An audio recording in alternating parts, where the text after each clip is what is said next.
One electric vehicle tells you to stop charging at 80%, and then another one tells you to charge to 100% regularly. Both recommendations come from the companies that built the cars, so how can they both be right? After all, they're both electric vehicles. Clearly, they both use large lithium ion batteries and they both plug into the same kinds of chargers, so surely there should be one best way to charge them, right? And then there are the EV owners. If you ask people what they do, you'll hear completely different answers. Some plug in every night, while some wait until the battery gets low. Some avoid fast charging whenever possible, while others fast charge constantly and don't seem worried about it at all. At first, this sounds like the internet doing what the internet does. Everyone has an opinion and everyone believes their experience proves the rule. But somebody has to be wrong, right? What if, however, many of them are actually right? Maybe not right about every electric vehicle, but right about their own. The question may actually be, how should you charge this EV? And to understand why that distinction matters, we have to start with the most obvious explanation. The batteries are just not all the same. We tend to talk about the EV battery as though every manufacturer buys the same battery, puts it under a different body, and adds its own badge. But we would never talk about gasoline cars that way. We don't say the gas engine. We understand that one car may have a small turbocharged four-cylinder, another may have a naturally aspirated V8, one may use a diesel engine, or it could have a hybrid system. They all burn fuel, but they don't use the same fuel in the same way. Take, for example, recommendations for premium versus regular. The required fuel changes with the engine type. Nobody finds that strange because we understand that fuel recommendations reflect the engine surrounding it. Electric vehicles work the same way. There isn't just one EV battery. There are different chemistries, different cell designs, different cooling systems, and different priorities. Two EVs parked next to each other at the same charging station may be storing energy in meaningfully different ways, and that comes down to chemistry. The two battery chemistries you'll most likely hear about are NMC and LFP. Don't worry, there's no chemistry lesson here. Think of them as different tools designed around different properties. NMC batteries are commonly used because they can store a lot of energy for their size and weight. And LFP batteries generally cost less to produce and can tolerate some charging habits differently. Both can power an excellent electric vehicle and both can last a very long time, but they aren't identical, and that almost immediately explains part of the disagreement. A manufacturer using one battery chemistry may recommend that owners normally stop around 80%. A manufacturer using another may tell owners to charge fully on a regular basis. And that doesn't necessarily mean one company is more cautious. It may mean they built the cars around different batteries. Tesla is an easy example. People often talk about Tesla batteries as though every Tesla uses the same one. They actually don't. Different models, factories, and versions have used different battery chemistries. That means two Tesla owners can give completely opposite charging advice, and both may be repeating the official recommendation for their particular car.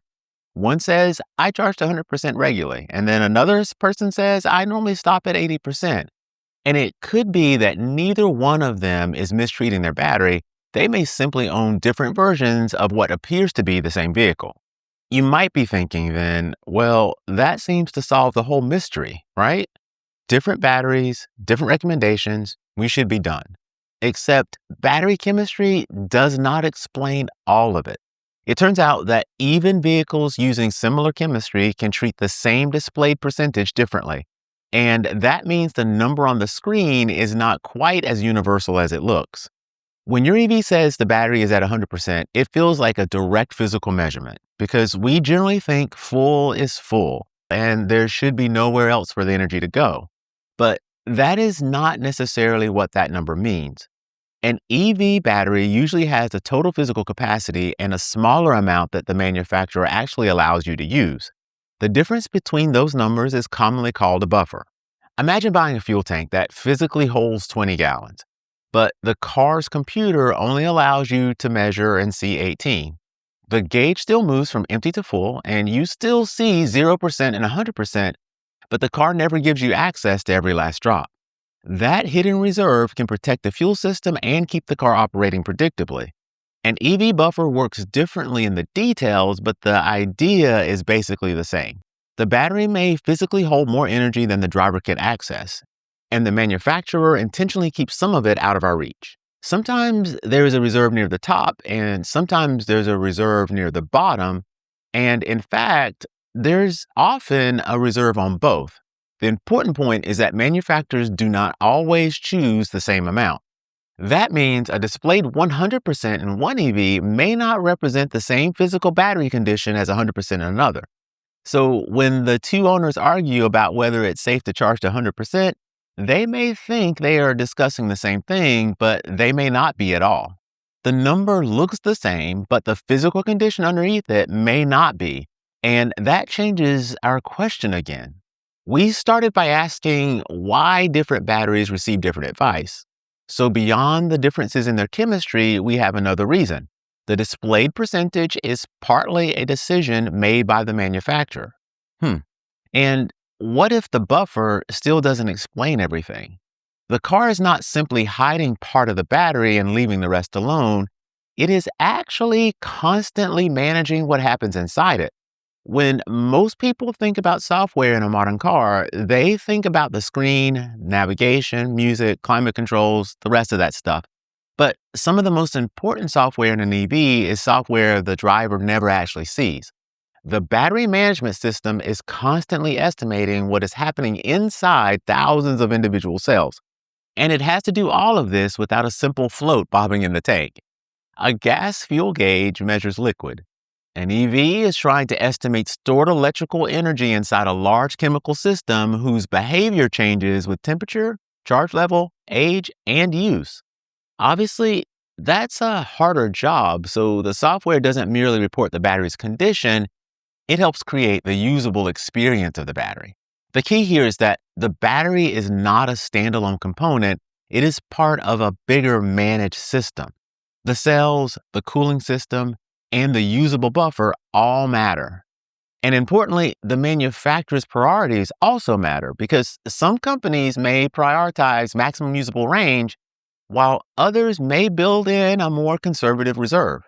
I mean, when we charge the car as owners, we see a cable and a percentage, but underneath that simple experience, the car is making thousands of decisions designed to protect the health of the battery, both short and long term. So why would any manufacturer actively recommend charging to 100%? If high charge levels can create more stress for some lithium-ion batteries, shouldn't every company discourage it? Not necessarily. Because sometimes charging to 100% is not only about how much energy the battery can hold, sometimes it helps the car understand the battery. The percentage on your screen is an estimate. It may be a very good estimate, but it's still just an estimate. And the battery management system is trying to determine the state of charge by monitoring voltage, current, temperature, and how energy has moved in and out of the battery. Over time, that estimate can become less precise. Imagine that you only ever drove a gasoline car between half a tank and 3/4 of a tank. The fuel gauge would still work because it's directly measuring liquid. But an EV battery management system has a more complicated task. It's estimating the state of thousands of cells whose behavior can change depending on where they are in the charge range. With some batteries, especially certain LFP applications, the voltage can remain relatively flat across a large portion of the usable charge range. That can make it harder for the software to distinguish one state of charge from another. And allowing the battery to reach a known upper reference point can help the system recalibrate its estimate.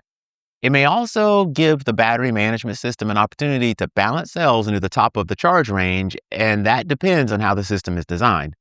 But all of that means a recommendation to charge to 100% periodically may not mean that this battery is happiest sitting full at 100% all the time. It may mean the system occasionally needs to see the upper end of the usable range so it can estimate and manage the battery correctly. That's an important difference because the charging recommendation is not simply a statement about battery wear, it may also be a statement about measurement and management. In essence, one vehicle may discourage sitting at a high state of charge because of how its chemistry and usable range are managed, while another may ask to reach 100% regularly because the battery management system benefits from that reference point. Both cars may be protecting the battery, they're just doing it in different ways. So now should we get back to the argument we started with?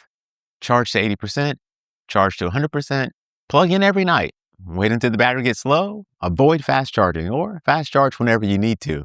The problem is that they often leave out the vehicle. Someone explains what works perfectly for their car, and then another owner repeats it.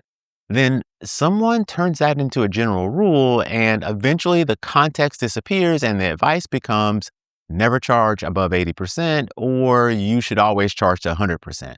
But the original recommendation may never have been universal. It may have been correct for one battery chemistry, one software strategy, or one manufacturer's design. That doesn't mean anything goes, as there are still useful general principles, but many lithium ion batteries experience more stress when held at a very high state of charge for long periods. Fast charging can create more heat and stress than slower charging under certain conditions. Temperature, how long the car remains full, and how often a behavior occurs really matters. But those principles do not automatically produce one identical charge routine for every vehicle. The manufacturer has already made decisions about how much of the battery you can access, how the battery is cooled, and how the charge curve is controlled, and what the display percentage actually represents. So the best practical starting point is not a comment from someone who owns a different EV. It is a recommendation for your car. If the manufacturer recommends an everyday limit of 80%, there is probably no advantage to ignoring it just because another owner regularly charges to 100%. If your vehicle recommends reaching 100% periodically, avoiding that point forever may not be helping the car in the way you think. If you need the full range for a trip, use it. The battery exists to make the vehicle useful. The goal is not to preserve it so carefully that you're afraid to use the car. It's to understand the broad recommendation, follow it most of the time, and then make reasonable exceptions when your life requires them. I think the confusion exists partly because EVs still feel like a new kind of product, but they aren't one product. They're becoming an entire category, and we would never expect a Corvette, a Prius, and a heavy-duty pickup to use the same fuel, deliver the same efficiency, or follow the same maintenance schedule simply because all three have gasoline engines. So we understand that the engine is only one part of the larger design, and EVs deserve the same kind of thinking. A compact commuter with an LFP battery is not necessarily meant to be charged like a high-performance luxury EV. A large electric truck may manage its enormous battery differently from a small city car, and the two versions of the same model may not have identical recommendations. So the owner who charges to 80% and the owner who charges to 100% may not actually disagree. They may be correctly describing different cars, and that bridges us back to the question from the beginning. They're all EV. Shouldn't we charge them the same? Well, the answer is no, not necessarily, because EV tells you how the vehicle is powered. It doesn't tell you exactly which battery it uses or how much of that battery the driver can access, how the software estimates its charge, or what the manufacturer designed the system to tolerate. So when someone tells you this is the correct way to charge an electric vehicle, there's one question worth asking before you accept the advice. Which electric vehicle? Because the question was never, how should I charge an EV? It is, how should I charge this EV? Once you ask that, most of the contradiction disappears. And 80% versus 100% stops being an argument about who understands batteries better. It becomes what it probably should have been all along. Two different answers for two different vehicles. And that's really what this channel is all about. Not handing you another rule to memorize. It's about helping you understand why modern vehicles behave the way they do. Once you understand the reason behind the recommendation itself usually becomes much easier to follow. Thanks for watching, and I'll see you in the next one.